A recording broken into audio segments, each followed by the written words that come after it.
Very good. All right, we're ready to go. Uh, another, another video blurb for you. This from the Book of Doc blurps the starter set. Granddaughter Sadie on the cover. Taken about 3 years ago. I think she was about 12 then. Now she's 15. And doing pretty good. Neat kid. Wonderful little girl. Well, she's not so little anymore. God, 15. Guys, she's getting to be quite the young lady. Very, very smart. Oh, it's amazing, amazing. All I can say is don't go in don't even think about going into a quiz show and be against her. You're through. Yeah, you you ain't going to do it. I don't know if she plays chess or anything. I would think if she did, it would be she'd be lethal. Yeah. Anyway, she's a good girl. And well, here okay. What I'm going to do is combine two blurps in one video because they are kind of related, and I think you'll like it. Okay, it looks like it'd be a good idea. So this, it starts out saying, "Got your savings right here." Let's see. I would have gotten to this blurb sooner, but I was busy saving mayonnaise. We're down to the end of a 1-quart jar here at the house, and I wanted to snag the last little bit of mayo from the jar for my tomato sandwich.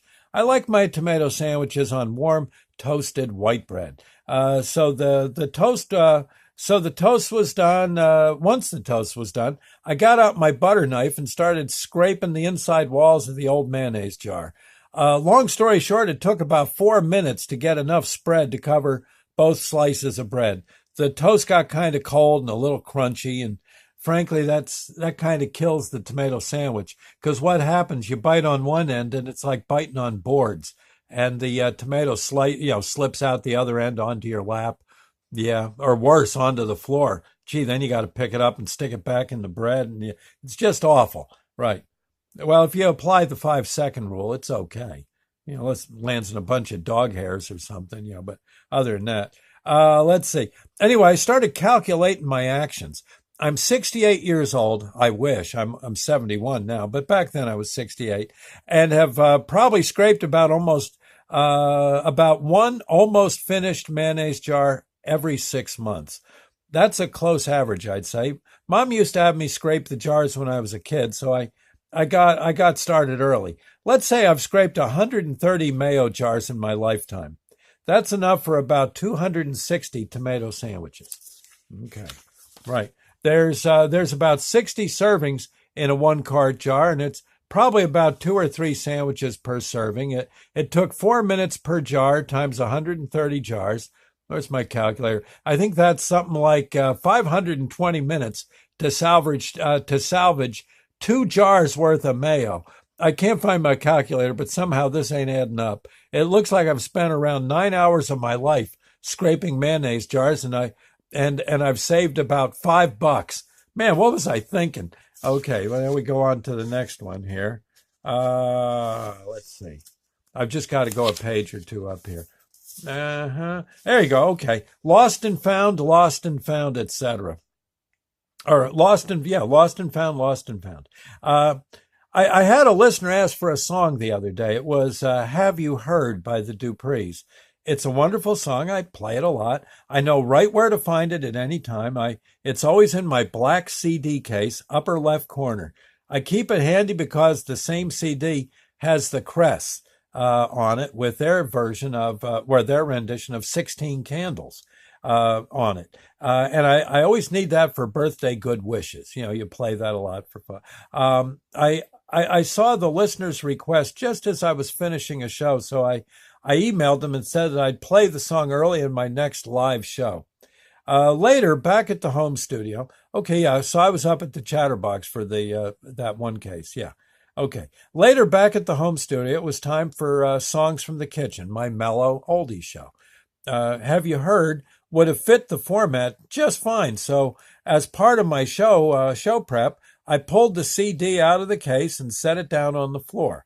That was the last I saw of it. I went on air, and about 15 minutes into the show, I figured it was time to play the Duprees and that great song. Have You Heard? Yeah, it's a good song. Well, just one problem, though.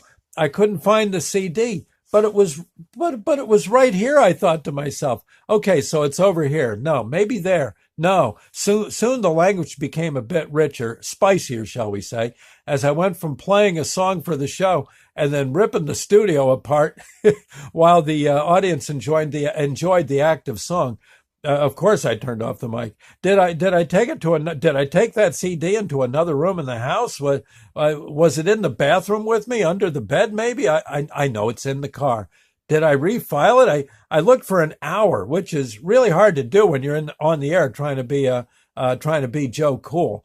Luckily, I'm pretty good at hiding my urge to kill on the air, so the listeners, I hope, had no idea of the venom gushing from my soul.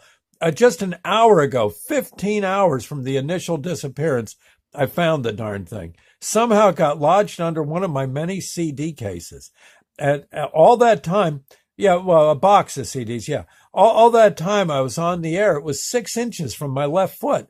If I had just bumped the case with my left pinky toe, the CD would have rolled into plain sight. Oh, I hate losing things.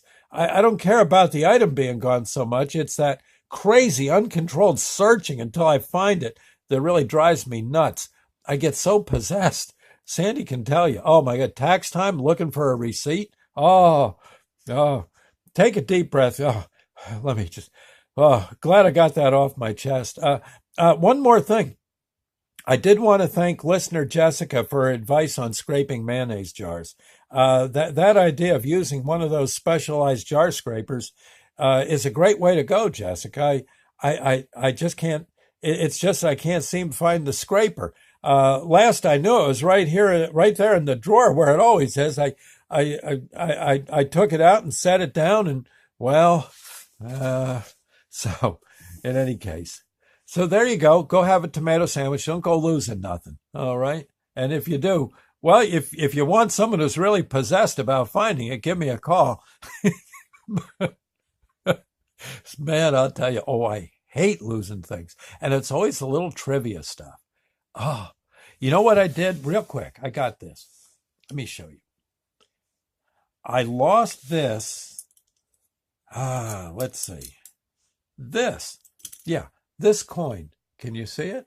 It's just a simple medallion coin. It's let me see if I can show it to you in the proper. Well, it's a patriotic coin, okay? Again, I don't know. My glasses are kind of iffy here. Oh, okay. There you go. It's got the flag on it and all that. My nephew Blake gave it to me when he went off to service in the Marines. It says on this side, "I'll take it from here," and meaning 9/11, and Operation Enduring Freedom. I think this was some of the campaigns he went on as a Marine. It was rough on him too. Had a rough time, a lot of battles, and luckily, he made it okay. But I treasure this coin, and I got other things the kids have given me. I think the kids have given me these. What are they? 50-cent pieces, I think, or dollars. And I keep them with me. I kind of like it. Also in my wallet, I've got a coin from 200 BC, a Greek coin, relatively common coin, but still it's special to me. I've had it since I was my early teenage years, and but that coin that my nephew gave me, I lost it. One day I could not find it. I had no idea where the darn thing went. And it was driving me absolutely out of my mind because, you can't just find them. I guess they're special coins. Yeah, with the "I'll take it from here" thing. And I feared that I lost it in the supermarket where I work, which means, my God, I'd never find it. And, I asked it, lost and found. Did anyone find it? No, all that stuff. Oh my God.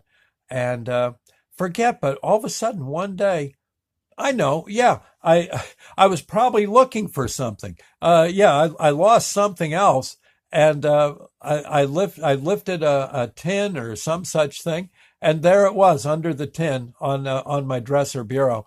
It had been there for for months. Uh, I didn't know, and there it was. Yeah, it's that's kind of thing. Like Sadie, remember I showed you? Hold on a minute, I'll show you. Wait a minute. Wait right there. Talk amongst yourselves.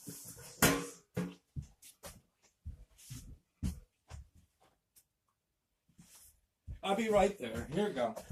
Okay. Yeah. This thing.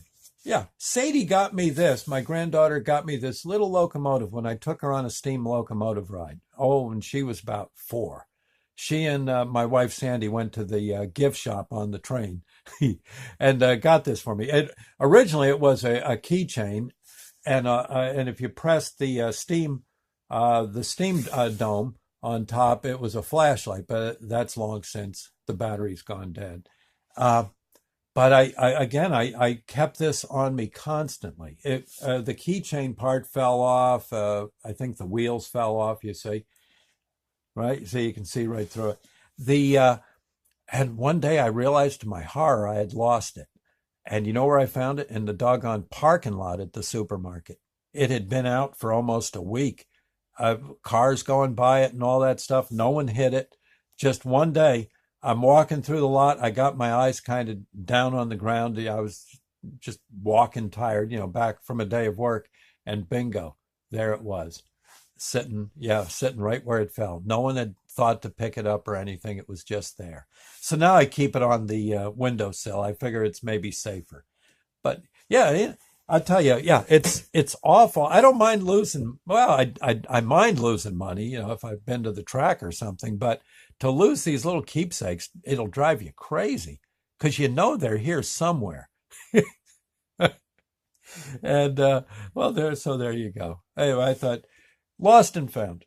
And I figure, by getting one of those mayonnaise scrapers, Jessica saved me, about 8 hours of lost time. Yeah, well, that would have been the case if I'd gotten one, if someone had given me one as a birthday present for my 4th birthday. It would have been okay, although I probably would have lost the scraper by now. So, but a good investment, get a jar scraper. Save you all sorts. It'll save you at least one day's worth of life. Right. It will. Anyway, I'll see you later. Thank you, and God bless.